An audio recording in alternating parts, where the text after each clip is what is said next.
J'ai coupé les vidéos et les micros de tout le monde et les micros seront réactivés à la fin de la conférence afin que vous puissiez poser des questions à Paz. Sinon, n'hésitez pas à envoyer un petit message dans le chat, soit les questions, soit si vous avez des problèmes. C'est moi qui les verrai et j'essaierai de vous dépanner si je peux ou de transférer les questions à la fin de la conférence pour Paz. Voilà, Paz, à toi, une randonnée dans le monde de la nature, c'est ton tour.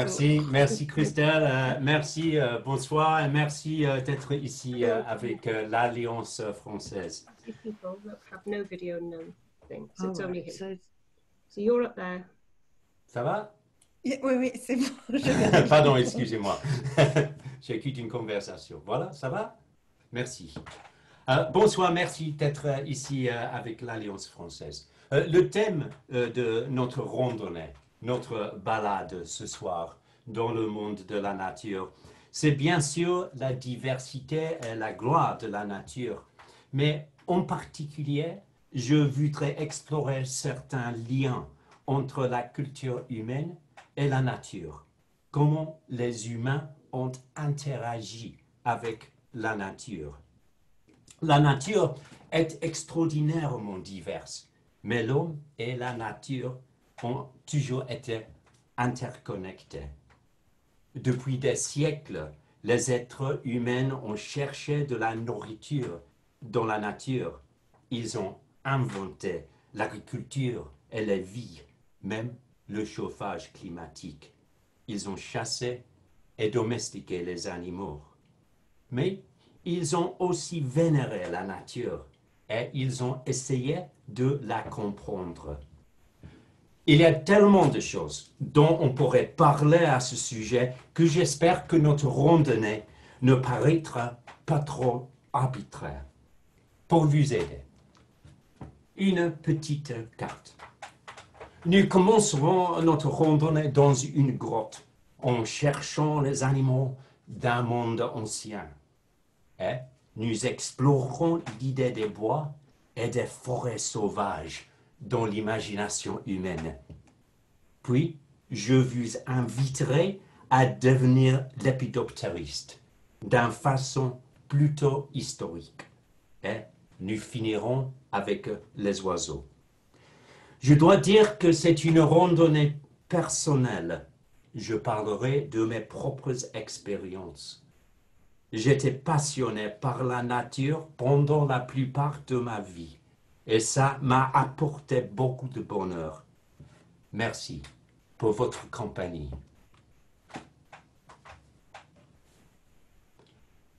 La première fois que j'ai vu moi-même les dessins faits par les hommes préhistoriques dans les grottes de Nio en Occitanie, c'était un moment extraordinaire.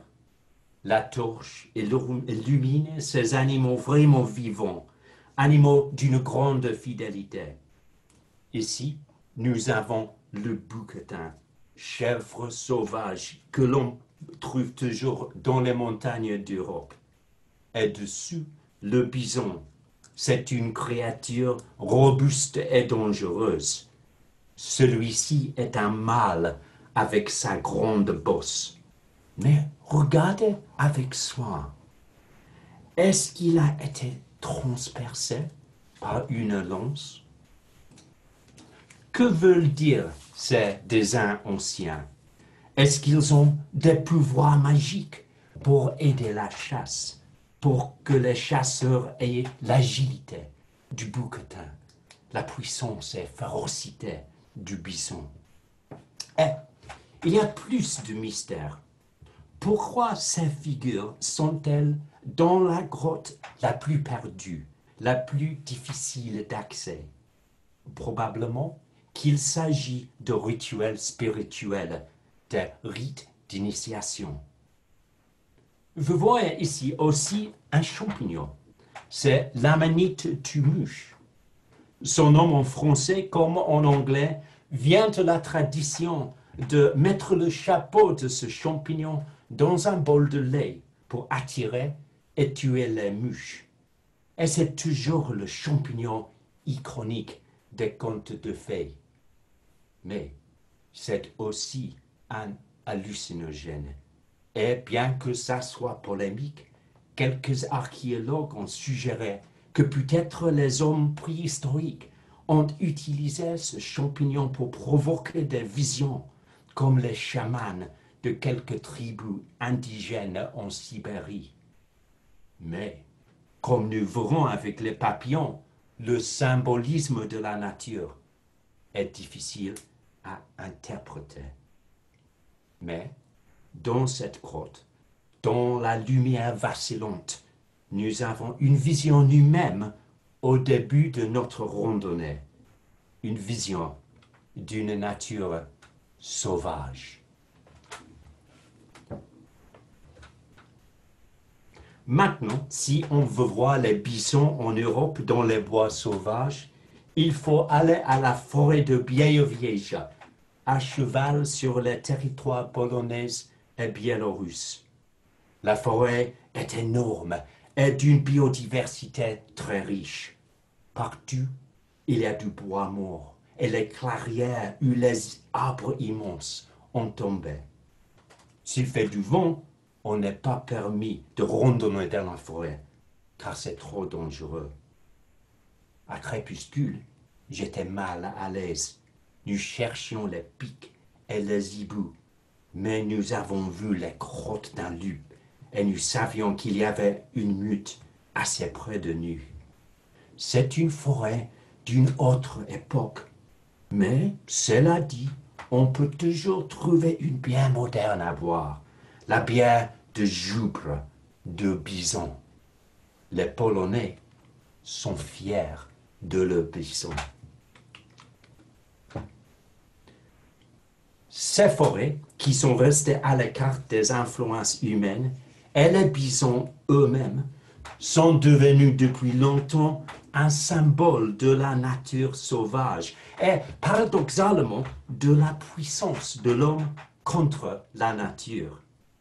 Et quelques hommes puissants ont rendu visite aux bois interminables de Białowieża pour montrer ce pouvoir.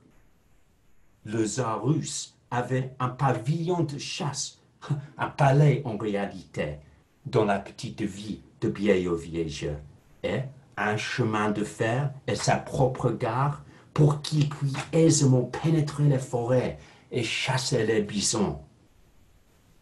Plus tard, les nazis, même Göring, y sont allés. Les forêts primitives peuvent être sinistres et dangereuses, et leur mythologie aussi.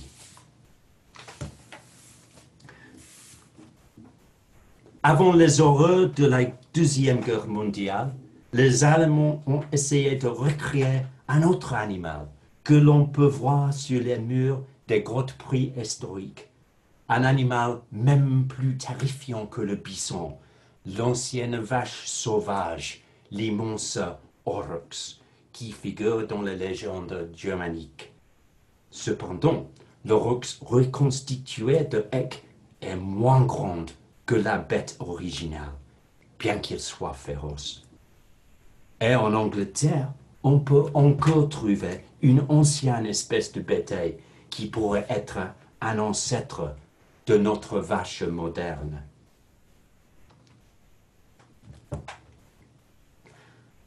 Il y a d'autres mammifères qui ont disparu de la plupart des forêts européennes. L'ours a probablement disparu de l'Angleterre vers le temps des Romains, mais il est difficile d'en être certain parce qu'il était importé pour le sport. Il y avait une petite population en France dans les Pyrénées et plusieurs animaux sont réintroduits dans cette réserve.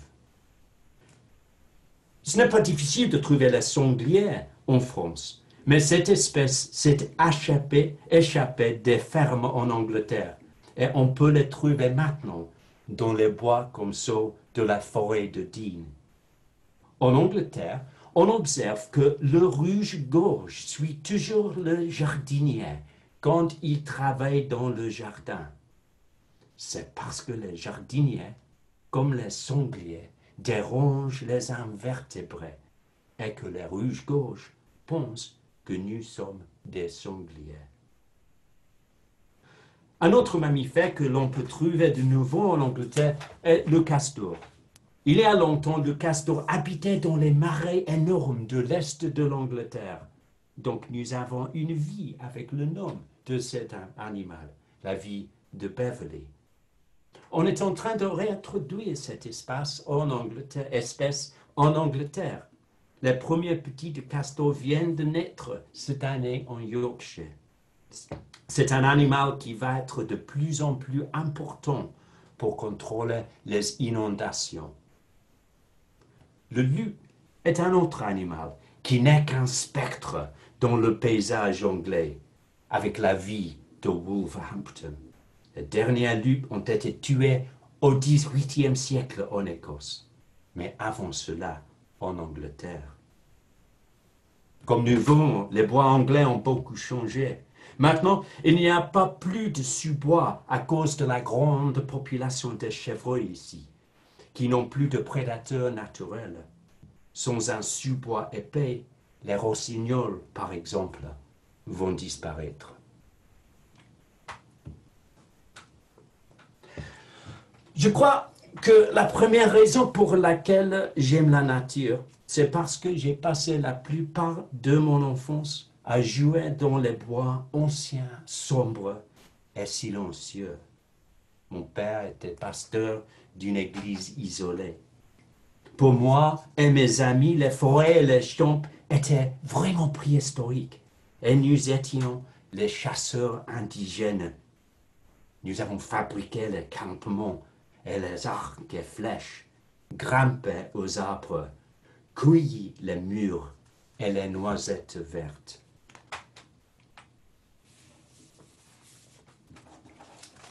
Mais ces forêts étaient-elles vraiment sauvages comme je le pensais à l'âge de 10 ans? Certainement que non. Ici, 2 cartes postales historiques que j'ai trouvées. Pour moi, c'est la recherche de bois perdus. Le sentier ici est exactement comme ça quand j'étais jeune. Maintenant, il y a un supermarché tout près. Et je souffre de nostalgie. Mais sur ce sentier, je découvrais les orvets. Es-tu prêt?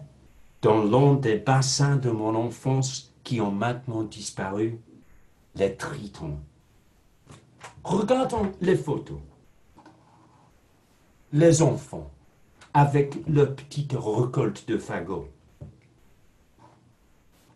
La barrière traditionnelle en bois de châtaignier. Certes, on peut voir les grands arbres, les chênes, utilisés pour les grands projets de construction. Mais la plupart des arbres sont petits.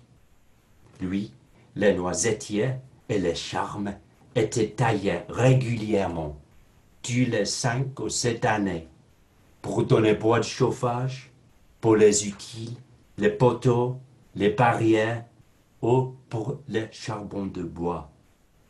C'était d'une grande valeur pour toute la communauté. Et c'était une économie traditionnelle. Mais après la guerre, personne ne travaillait plus dans les bois et les bois manquaient d'entretien. Ils sont devenus de plus en plus sombres et comparativement sans vie.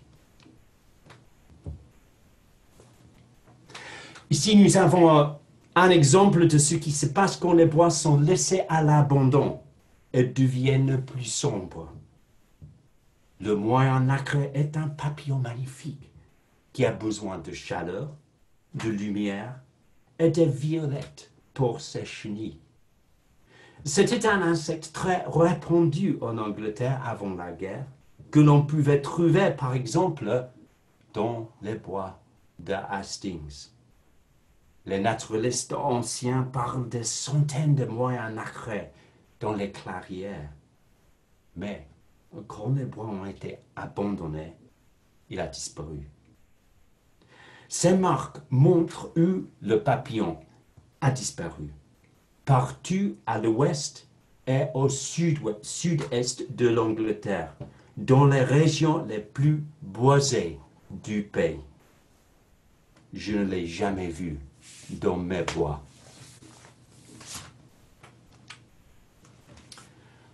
Aujourd'hui, nous comprenons les avantages pour la biodiversité de la taille des arbres dans un bois. Regardez la clairière. Bientôt apparaîtront les fleurs. Écoutez le bourdonnement des insectes, les chants des oiseaux. Dans les bois d'Angleterre, on voit le résultat des interactions depuis des siècles entre l'homme et la nature. Et c'est intéressant de noter que le mot forêt, forest, qui est un mot normand, ça veut dire historiquement une réserve de chasse pour le roi, comme le tsar en effet, et pas nécessairement une région boisée. Alors nous avons ici la forêt de Dartmoor, qui n'a jamais eu beaucoup d'arbres.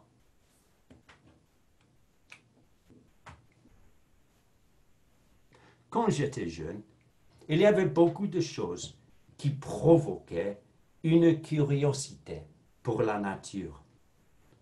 Dans la salle de classe, nous avions toujours une table de nature, avec les coquillages, les fossiles, les plumes, les coquilles d'œufs de merle qu'on a trouvées sur le trottoir près du marchand de bonbons. Moi, j'étais fier de présenter à ma maîtresse une grenouille momifiée que j'avais trouvée dans la cave. Il y avait aussi des livres et les petites cartes gratuites dans les paquets de thé. Et même un club où on pourrait faire une collection des pattes d'oiseaux.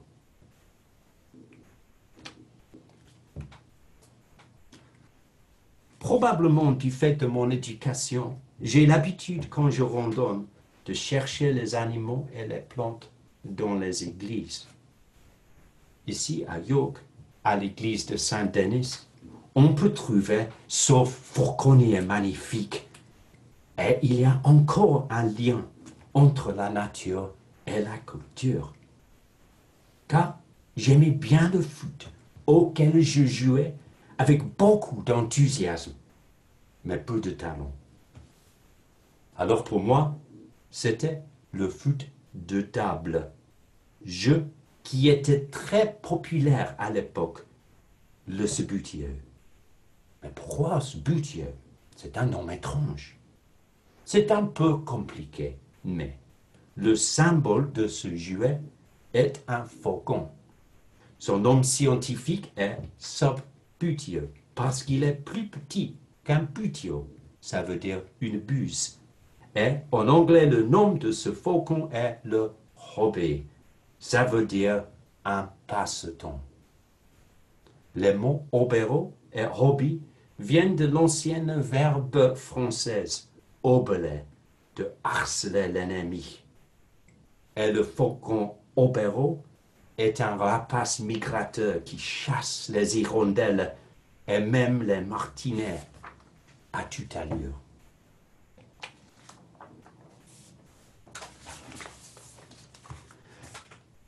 Dans la même église, on peut trouver aussi ces papillons mignons. Ils sont très naïfs, avec le visage presque humain. De nos jours, nous aimons les papillons parce qu'ils sont beaux. Mais que pensait-on des papillons à l'époque médiévale? Peut-être, comme pour moi, pour nous, le papillon de jour était simplement un symbole de la beauté, de la création. Ou peut-être qu'il s'agissait d'une âme qui monte comme une prière au ciel. Moi, je pense différemment. Ces papillons se trouvent dans un vitrail commémoratif. Il pourrait être un avertissement. Évitez la vanité. Soyez pas comme les papillons qui ne cherchent que la beauté éphémère.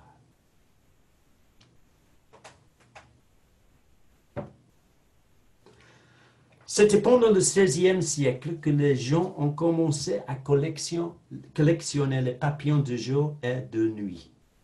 Cependant, c'était considéré comme passe-temps excentrique. Lady Eleanor Glanville, l'épidoptériste acclamée du XVIIe siècle, qui découvrit pour la première fois l'une des espèces les plus rares en Angleterre, a été déclarée légalement folle par sa famille parce qu'elle avait l'habitude de chasser les papillons et ses dernières volontés ont été annulées. Les Français n'utilisent que le mot papillon pour ces insectes de jour ou de nuit. Ils ont raison. C'est exactement la même famille d'insectes avec les petites écailles sur les ailes.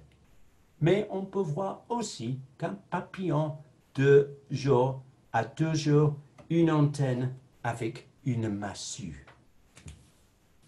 Il y a une grande variété de papillons. L'un de mes favoris s'appelle le mie en français. Et moi, je préfère le nom en anglais, le Mother Shipton. Et regardez avec soin les ailes et vous verrez l'image de la célèbre sorcière de Yorkshire. Au XIXe siècle, les amateurs ont collectionné et catalogué les espèces de papillons des îles britanniques. Et les fougères, les mousses, les orchidées, les scarabées. En dépit de la révolution industrielle, la nature était toujours abondante. Les théories de Charles Darwin ont été très importantes pour expliquer la variété extraordinaire de la nature. Il y avait aussi une grande tradition des naturalistes prêtres qui ont documenté les gloires de la création dans leurs paroisses et qui ont publié les premiers guides populaires au sujet d'histoire naturelle.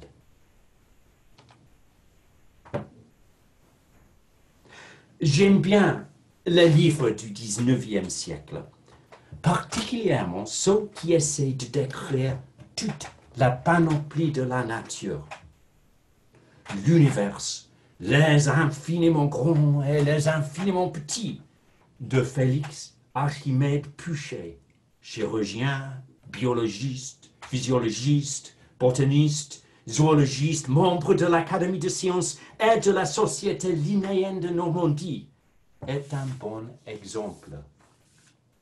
C'est l'un de mes livres préférés, grâce à l'enthousiasme de l'auteur et les gravures idiosyncratiques.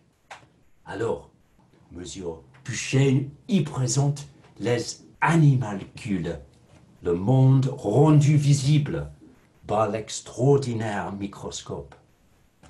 Et nous trouvons un champignon énorme. C'est une vestelue, grosse comme un mouton. Mais notre dernière illustration est tellement bizarre. Le titre, Les naines des légendes allemandes mettent au jour le squelette d'un ichthyosaure. J'aime bien les chauves-souris de films d'horreur. Ce livre est un ancêtre des livres d'identification que j'avais lus pendant mon enfance.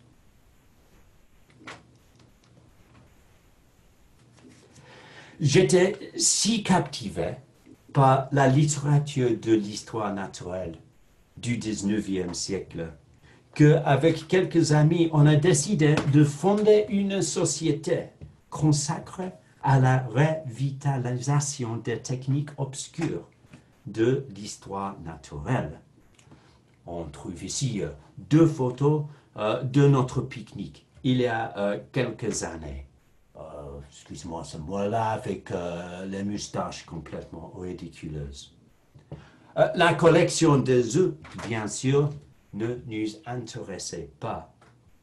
Mais peut-être on pourrait construire le bœuf creux pour se cacher pendant la photographie, ou la mélasse entomologique pour chercher des insectes.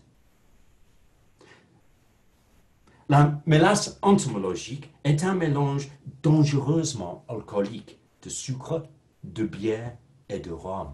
On la peinte sur les arbres pour attirer les insectes.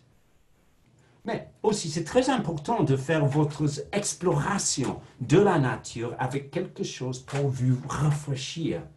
Un grand pâté en croûte peut-être, ou une tarte aux pommes. Vous voyez sur le daguerréotype ici que nous avions une alpiniste, une cuisinière aux qualités irremplaçables et quelques experts au sujet des apéritifs et des araignées. La convivialité est souvent un aspect important d'une randonnée.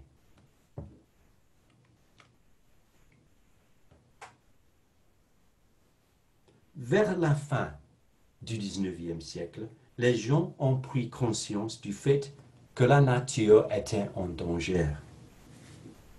En Angleterre, c'était à la mode ce jour-là de porter les plumes d'une aigrette sur son chapeau, ou même un oiseau entier.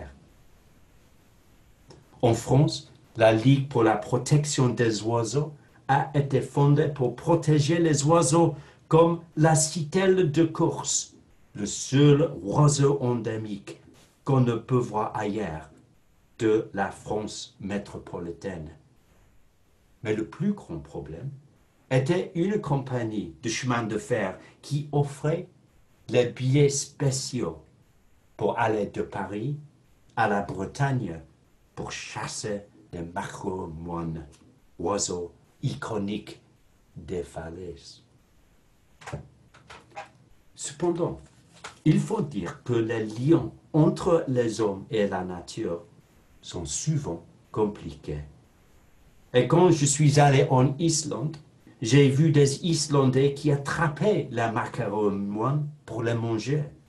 C'est une activité traditionnelle et pour le moment durable. Peut-être qu'il est plus facile de sauver la nature si on la comprend et on l'utilise.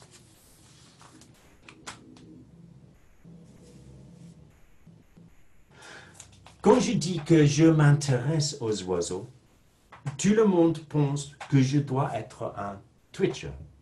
Oh, c'est très difficile de trouver ce mot en français. Mais j'ai demandé des renseignements sur l'agroornithologique en français sur un forum d'Internet. Et on m'a dit que le mot c'est un cocheur. Ça veut dire quelqu'un qui veut voir le plus grand nombre des oiseaux possible.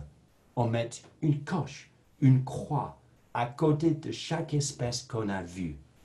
C'est possible que c'est un mot québécois.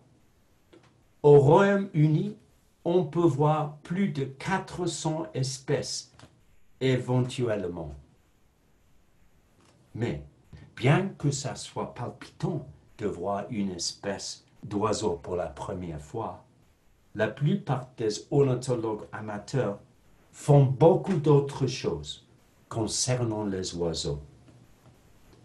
C'est très important d'enregistrer les oiseaux du jardin ou les oiseaux locaux, de surveiller leur population, d'écrire les rapports annuels.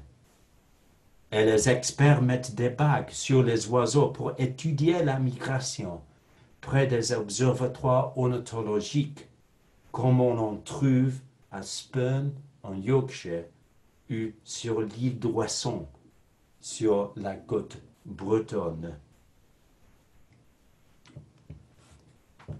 Mais ce sont les cocheurs qui sont toujours en tête d'affiche dans l'imagination du public anglais. Le printemps et l'automne sont en général les meilleures saisons pour chercher des oiseaux rares à cause de la migration. On surveille toujours le bulletin météo. Un ouragan sur la côte des États-Unis pourrait pousser les oiseaux qui sont en train de faire leur migration en Amérique jusqu'aux îles de Scilly, par exemple. En octobre, ce sont les vents qui viennent de l'Est, de la Sibérie, que souhaitent les ornithologues. Parfois, ces vents pourraient apporter un jeune oiseau chanteur d'un rareté extrême. Ici, nous avons 3 twitches pour 3 oiseaux méga. Celui avec les échelles était très amusant. L'oiseau était caché derrière un gros mur et tous les maçons de la vie sont arrivés avec leur échelle pour que les ornithologues puissent voir leur oiseau. Pour un pourboire généreux, bien sûr. Peut-être 5000 personnes sont allées regarder cet oiseau. Et c'est génial de faire un Twitch. Il y a beaucoup de camaraderie et c'est toujours palpitant quand l'oiseau arrive, s'il arrive.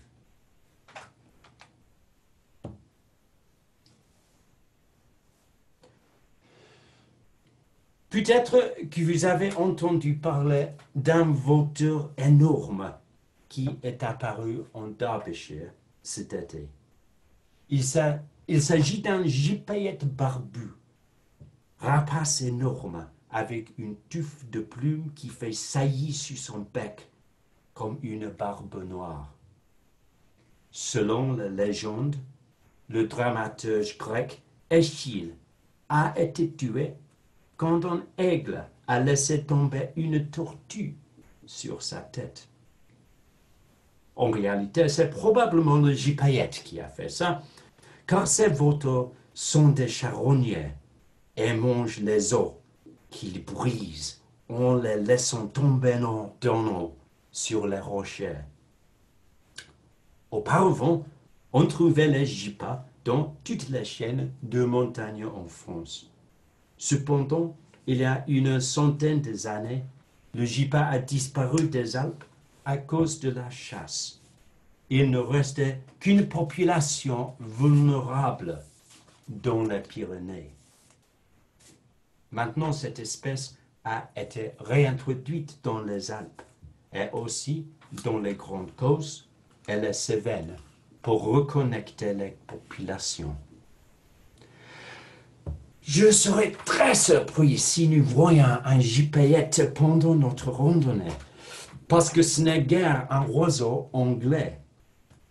Cependant, ce jeune vautour réintroduit s'éloigne souvent de le lieu d'origine.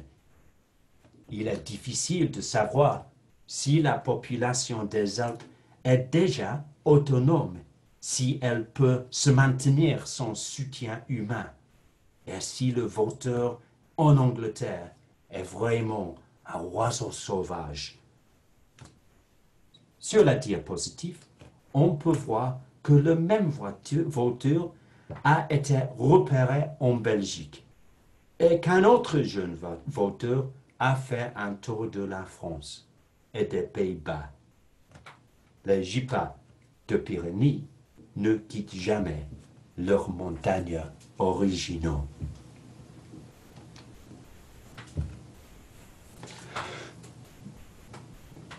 Comme toutes les sociétés secrètes, les cocheurs ont une langue privée.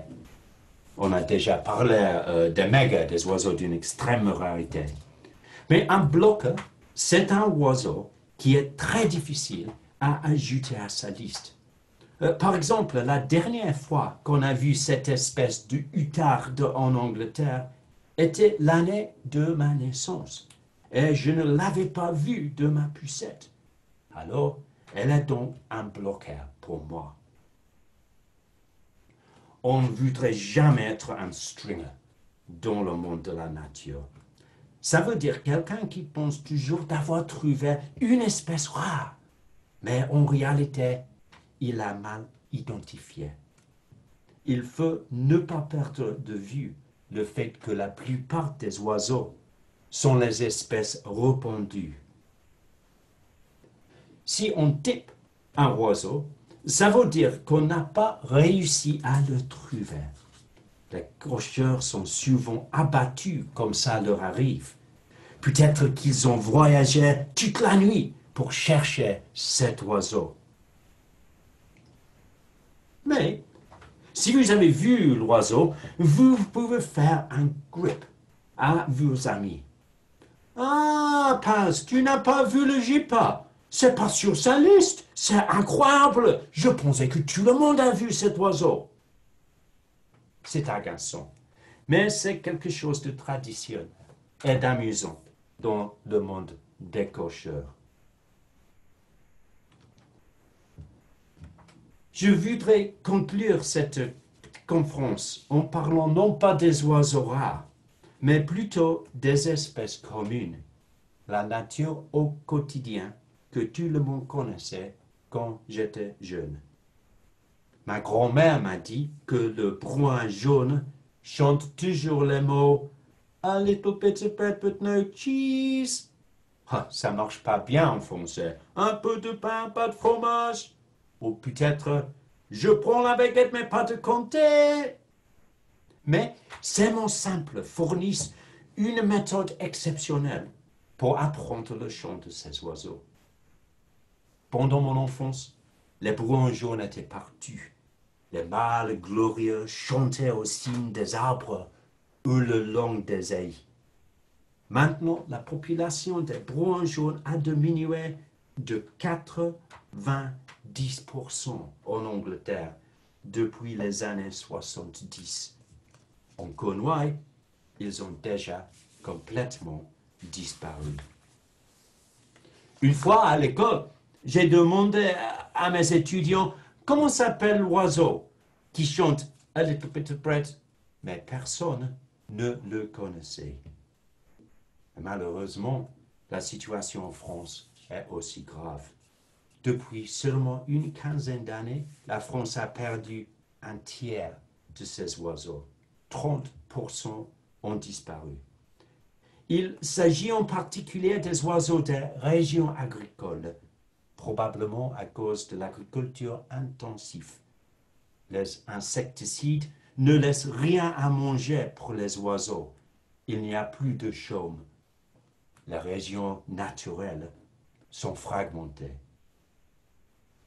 Beaucoup de plantes et d'animaux dont j'ai parlé pendant notre randonnée sont devenus beaucoup plus rares pendant ma vie. Les primevères, les étrenaux, les alouettes, les crapauds, les couleuvres.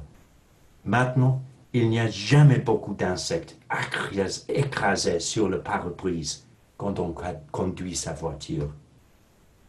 Mais il y a aussi l'espoir. Nos liens entre le monde de la nature et la culture ne seront jamais rompus, mais ils changeront. Moi, j'espère que les générations à venir randonneront dans un monde de la nature qui est riche et qui est une source d'inspiration et de joie. Souvent, le soir, après une promenade, j'aime m'asseoir alors que le soleil se couche. J'attends, j'écoute, je regarde. Peut-être qu'un hibou va apparaître. Et si mes filles sont avec moi, dans le crépuscule magique, je chuchote comme Jacques Prévert que quand l'oiseau arrive, s'il arrive, observez le plus profond silence. Merci.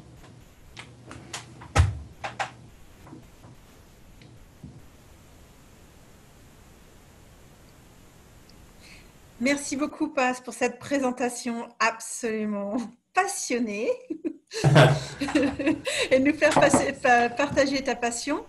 Je vais proposer à tout le monde de réactiver leur micro s'ils veulent pour Merci te poser beaucoup, des Paz. questions. Ça va? Oui, oui, j'espère que ça va. Super, vraiment. C'est très, très intéressant. Avec un français impeccable. Ah oui, Oh, impressionnant. merci beaucoup. Vraiment C'est très gentil. Très bravo. Merci, merci. Est-ce qu'il y a des questions ou quelque chose? Je crois que c'était pas trop court, je sais pas. Alors, C'était super. il y a beaucoup de choses à dire au sujet de la nature, je crois. Ah, on peut voir, oui, Est-ce que que tu je peux me étais... permettre de poser une question? Oui, certainement. Je voulais juste savoir, déjà je voulais te remercier parce que j'ai beaucoup apprécié, je trouvais que c'était à la fois intéressant et puis ça faisait réfléchir sur la nature et le passé de la nature et puis ce qu'on peut faire maintenant. Oui. Et puis j'aimais bien le côté personnel et tu as une âme de conteur d'histoire. Oui. Mais là, ma question c'était, qu'est-ce qui t'a, sur quelle base tu t'es, qu'est-ce que tu as utilisé comme médium pour chercher des informations que tu allais chercher dans des livres, sur Internet? Qu'est-ce qui t'a intéressé dans les médiums pour trouver les informations? Pour trouver, si j'ai compris ta question, Mina, je lis le livre tout le temps au sujet de la nature. Depuis longtemps, j'ai collectionné le livre, particulièrement les livres historiques au sujet de l'histoire naturelle. Mais aussi maintenant, c'est très facile de trouver les informations aux réseaux sociaux. C'est intéressant de regarder l'histoire, par exemple, des Twitches, des cocheurs, parce que il y a longtemps, c'était très difficile de trouver les informations, mais maintenant, c'est une chose immédiate. Il y a beaucoup de personnes qui partagent les informations au sujet des oiseaux, les oiseaux rares et aussi les oiseaux au quotidien aussi. Est-ce que j'ai compris correctement ta question ou non, Mina? Oui, oui, c'est moi qui ai eu une manière un peu Non, non, d'écrire non, la je suis poser. nerveux que j'ai oublié de parler français avec la question. Merci pour ta réponse. Merci, merci Mina. Est-ce qu'il y a quelqu'un, est-ce qu'il y a quelqu'un d'autre qui a une question, qui voudrait poser une question à Paz? Je me demandais si Paz, tu prenais des photos quand tu sortais ou est-ce que tu fais pas ça du tout, tu écoutes plus que prendre des photos? Ok, c'est une bonne question.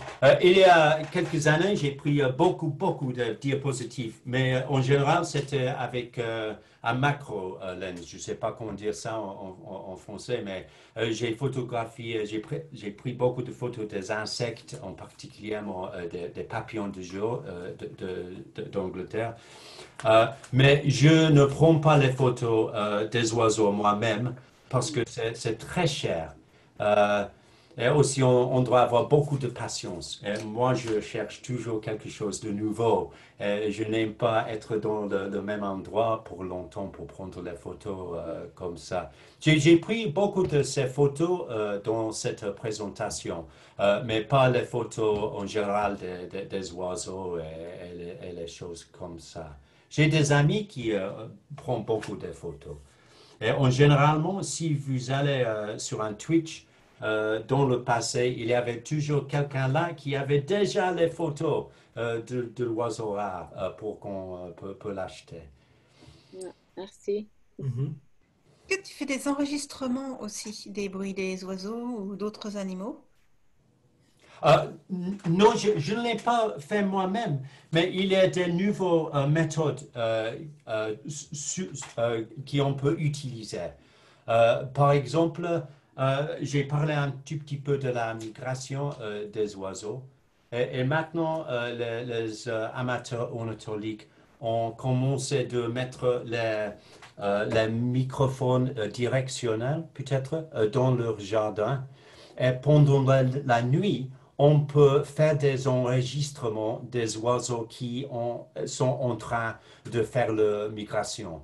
Par exemple, pendant le printemps, il y avait une espèce de canard qui habite en général sur la mer, mais il y avait beaucoup qui ont fait leur migration sur York.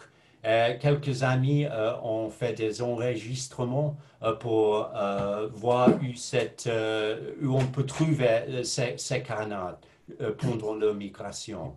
La technologie change tue le temps.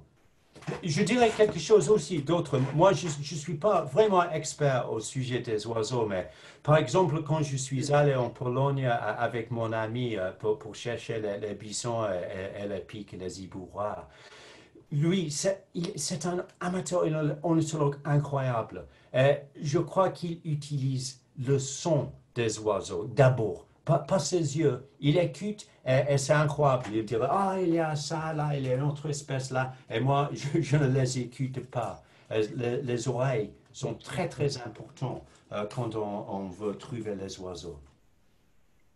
C'est un langage à part entière. Quelqu'un d'autre a une autre question? Écoute, moi, Paz, je voulais juste te dire que non, pour l'instant, je n'ai pas de question a priori qui me vient comme ça parce que il faut le temps que je digère un peu tout ce que tu as dit. Oui. Hein. Je suis ébloui. Il y a pas d'autres mots. Je suis ébloui par ta conférence. Tu as Merci. employé un vocabulaire extraordinaire. Hein. Merci, Pierre. Non, non, mais je t'en prie, c'est tout à fait juste. Tu nous as fait voyager depuis les grottes de Niours jusqu'à la forêt polonaise. Tu nous as fait découvrir les animaux, les aurochs, les ours, les sangliers, etc., etc. Hein, tu nous as fait part de ta jeunesse dans les forêts, hein, la vie que tu y as rencontrée, les animaux, les papillons, etc. J'ai la tête pleine de tout ce que tu as dit. Hein. Comme j'ai dit, il y a tellement de parler dont on pourrait parler à ce Oui, sujet. non, mais tu as fait part d'une fougue, d'un enthousiasme, hein, tout ça avec une curiosité pas possible. Hein, moi, ce qui m'a fait rire, c'est que tu disais toujours quand j'étais jeune, mais tu as bien dit au moins 4 ou 5 fois Ah quand oui. j'étais jeune. Mais je suis désolé. Excusez-moi. Mais non, ne t'excuse pas. Et en plus, moi, je trouve que tu es toujours d'une extraordinaire jeunesse. Ah, merci. Moi, Merci, je Pierre. voulais te le dire parce que ça m'a fait plaisir. Je sais pas. J'ai presque 60 ans. Hein. Non, mais ça n'a pas d'importance. Mais je suis content ce soir. Je suis heureux parce que j'ai entendu quelqu'un qui a une grande culture, qui a fait comment dirais-je, une grande recherche dans les contenus, dans la présentation de tout ce que tu nous as dit. J'ai eu beaucoup de plaisir à t'écouter, hein, et à faire cette randonnée avec toi. Merci, Pierre. Tu nous as fait partager ta passion, hein, le respect de la nature. Voilà. Et pour tout ça, Paz, moi, je te dis un grand merci. Voilà. Merci, Pierre. Absolument. Tu es très gentil. Une chose que j'aime partout, je crois, au sujet de la nature, c'est qu'on peut trouver, la nature, c'est partout. Je peux aller en ville, on peut voir les pèlerins, probablement de deux différentes sortes au Minster. On peut voir un oiseau, une fleur, et un champignon. Il y a toujours quelque chose à voir si on s'intéresse au Tout à fait. sujet de la nature. Tout à fait. Merci Pierre. Non, mais je t'en prie. Quelqu'un d'autre a une question? Oui, bonsoir, Paz. Bonsoir, Sean, comment ça va? Et je suis tout à fait d'accord avec Pierre. C'était vraiment génial. Merci beaucoup pour ton discours. Et j'aimais beaucoup ton histoire du bruant jaune. Ah oui. Et je me demandais quand est-ce que tu as vu un bruant jaune? C'était récemment? C'était longtemps? Ou... Non, je les vois. C'est ironique, je crois. Je les vois tout le temps parce que tu près de nous, dans les ailes, il y a toujours ici près de York quelques espèces, particulièrement des espèces des régions agricoles, qui existent toujours tout près de nous. Alors, je les vois dans les ailes près d'ici. Mais ils sont sûrement beaucoup moins communs qu'ils étaient. Bon. Ils sont beaux aussi. Je les aime bien. Mais je pense que c'est très important d'apprécier la nature au quotidien. Quelquefois, on parle des espèces iconiques, des espèces très rares, mais c'est les choses que vus les enfants pendant leur enfance qui sont très, très, très importants, je crois. Les choses comme les tritons, je les aime et c'est un grand plaisir de montrer les tritons à mes enfants pour décrire comment on peut les attraper. C'est pas légal maintenant d'attraper les tritons parce qu'ils sont si rares. Mais quand j'étais petit, j'étais comme j'ai dit, comme un chasseur.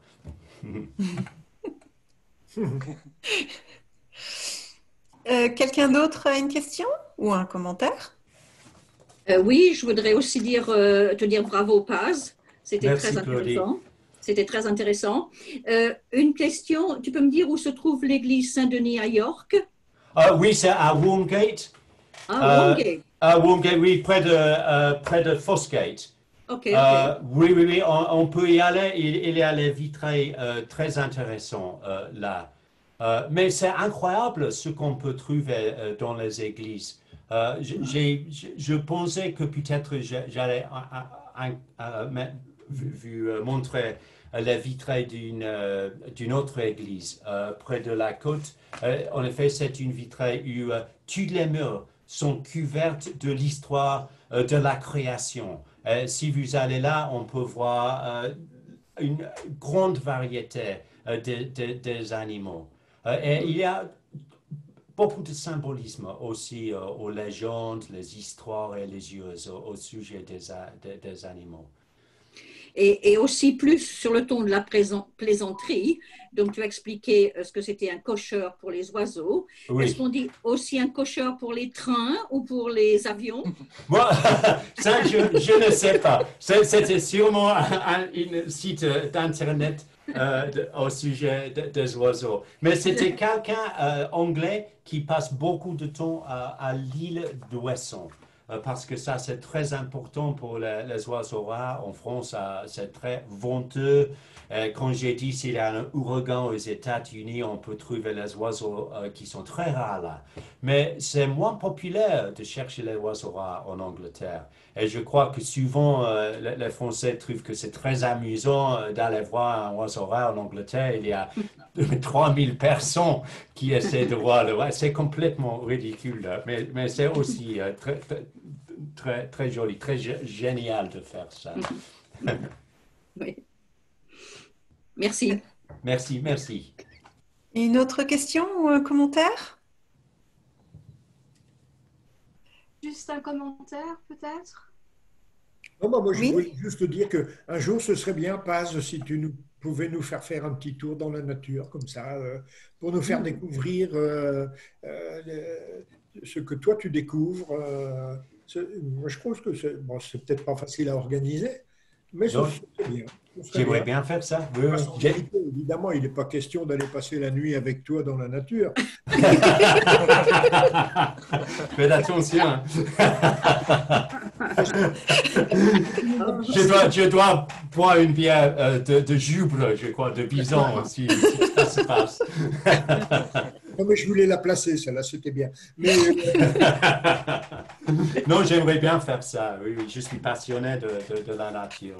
Oui, non, mais je pense que ce serait peut-être intéressant si au printemps, je ne sais pas, bon, pas maintenant, quand tu le jugeras utile, et le plus intéressant possible. Mais on peut aller faire une petite. Enfin, je ne sais pas ce que les chefs de l'Alliance française en pensent. Mais très bonne idée, très bonne idée. Ah, c'est une bonne idée, oui. Très bonne idée, une randonnée en vrai. Une randonnée en vrai, oui. Voilà. D'autres commentaires ou questions? Je sais pas si on m'entend. Si. Ah, d'accord. Donc, je vous remercie. Je suis tout à fait d'accord avec les commentaires qui vous ont été faits pour une conférence vraiment pleine d'enthousiasme et extraordinaire. Je voulais savoir si vous connaissiez peut-être les chanteurs d'oiseaux de la baie de la Somme. Quoi, pardon, les chants des oiseaux? Les chanteurs d'oiseaux de la baie de la Somme, mais qui ont gagné des victoires, aux victoires de la musique. Ils ont gagné des concours, je ne sais pas, et ils intègrent les chants d'oiseaux, les imitations de chants d'oiseaux à des œuvres classiques. Ah oui, oui, ça c'est un sujet très intéressant. Au sujet d'un compositeur, ça c'est le mot, français, Olivier Messiaen. C'est un homme très intéressant parce qu'il a étudié les oiseaux par toute sa vie. Et il a fait la pièce de musique pour le piano. Le piano. Elles sont incroyables parce qu'il essaie d'écrire les chants des oiseaux, mais aussi il essaie d'écrire leur habitat, où ils habitent, par exemple. Ça, c'est une musique que je trouve c'est difficile, c'est assez moderne, mais Messiaen en particulier est un compositeur où on peut souvent trouver les choses au sujet des oiseaux. Il a fait une pièce de musique très grande qui s'appelle Catalogue des oiseaux. Et il prenait toujours les notes au sujet des chants des oiseaux. Il était un expert. Merci beaucoup. Merci. Ce groupe de chanteurs, ce sont au départ, c'était des jeunes qui habitaient dans la baie de la Somme. Ah oui. Et qui se sont trouvés à imiter les oiseaux si bien Oui. que c'est quelque chose de absolument fabuleux. Ah, j'ai jamais entendu. Je vais chercher pour ça parce que ça m'intéressait beaucoup.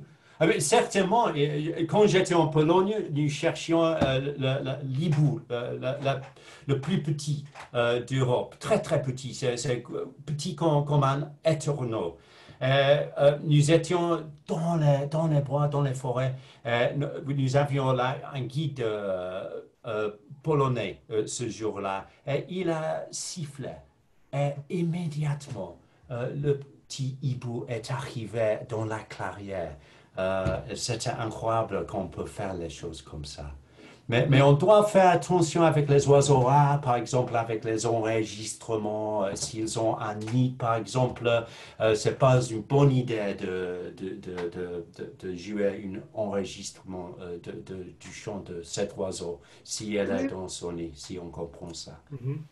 Oui, parce que quand il avait 9 ans, ce jeune garçon est arrivé chez sa mère et a dit, tu sais, je sais parler aux oiseaux. Donc, oui. il avait appris il savait converser. Oui. Converser avec les oiseaux. Et c'est comme ça depuis l'âge de 9 ans qu'ils ont comme ça développé ce registre musical d'interaction extraordinaire avec la nature. Oui, oui, ça m'intéresse beaucoup le lien avec la musique et la nature. Je crois que c'est très important. Oui, oui. Je pourrais peut-être, mais je n'ai pas les renseignements sous la main, mais je pourrais peut-être les envoyer plus tard. Merci, j'aimerais bien ça. Merci, c'est gentil. Merci. Ben le plus simple, c'est de faire parvenir les informations au niveau de l'Alliance française et les informations seront communiquées à Paz, transférées à Paz. Merci, merci, c'est bon, c'est intéressant. Merci beaucoup. Quelqu'un d'autre a un commentaire ou une question? J'ai Sarah dans le chat qui a écrit que 2 fois elle a entendu des rossignols en Bourgogne. Oui. Est-ce que vous voulez, Sarah, rajouter des commentaires dessus ou... Au sujet des rossignols? Oui. Oui, c'est un oiseau assez rare maintenant en Angleterre. On peut les voir quand ils arrivent de leur migration près de Lincoln. Ça, c'est l'endroit le plus proche de York où on peut voir les rossignols ici. Il y a quelques années, il y avait des rossignols dans les bois près de Selby. Ah, j'écoute un rossignol, c'est très, très, très, très belle. Sarah, vous vouliez rajouter quelque chose? Non, seulement que c'était absolument magnifique d'entendre ces rossignols près Oui. de Thésée. J'étais à Thésée, Oui, en Bourgogne, et pendant la nuit, je suis allée aux toilettes ah oui. et j'ai entendu ce rossignol qui a C'est- chanté. Oui, Oh, oui. C'est magnifique et c'est très important dans la poésie aussi, le poème Ode to Nightingale par Keats. Ça décrit très bien le chant d'un rossignol. Euh, Quelquefois, mes amis me disent, oh, j'ai entendu chanter un rossignol à un ami, par exemple, en Écosse. Et j'ai dû lui dire, non, ce n'était pas un rossignol, c'est probablement une grive musicienne ou quelque chose comme ça. Mais quand on entend un rossignol, c'est une chose absolument incroyable. Incroyable. oui, inoubliable. Inoubliable, c'est un bon mot. Oui, oui, oui. J'apprends beaucoup de vocabulaire, c'est bon. Merci. Merci, merci Sarah, merci. Un autre commentaire ou question? Non? Je voulais remercier Paz parce que moi j'ai 2 mots pour qualifier ta présentation, c'est passionné et passionnant. Est-ce que je peux profiter de l'occasion pour rappeler à tout le monde que via l'Alliance française, il ne faut pas hésiter à aller voir le site web ou la mise à jour pour la prochaine conférence dès qu'elle sera programmée. Il y a aussi les cours de français qui sont offerts auxquels vous pouvez vous inscrire et aussi le café conversation dans les événements en cours, qui est le café conversation qui a lieu 2 fois par semaine. En ligne via Zoom aussi. Voilà. Sinon, je voulais dire un grand merci encore à Paz et merci à tous de nous avoir rejoints pour cette conférence. Oui, merci pour votre compagnie. Je vous souhaite une bonne soirée à tous. Bonne soirée tout le C'était monde. quelque chose, excuse-moi, Christelle, Oui. si tu m'entends, excuse-moi, je voulais juste rajouter, si vous avez des retours à faire à Paz ou justement des infos ou quelque chose d'intéressant, n'hésitez surtout pas à l'envoyer sur la boîte mail de l'Alliance française. Je lui transmettrai toutes les informations, questions, remerciements que vous avez. Et encore merci beaucoup, Paz. Merci. C'est vraiment très bien. Merci. Merci à vous. OK. Au revoir. Merci. Bon. Au revoir. OK, au revoir. Merci tout le monde. Au revoir. Merci. Bien. Voilà. Au revoir. Merci, Paz. Presque rien comme ça.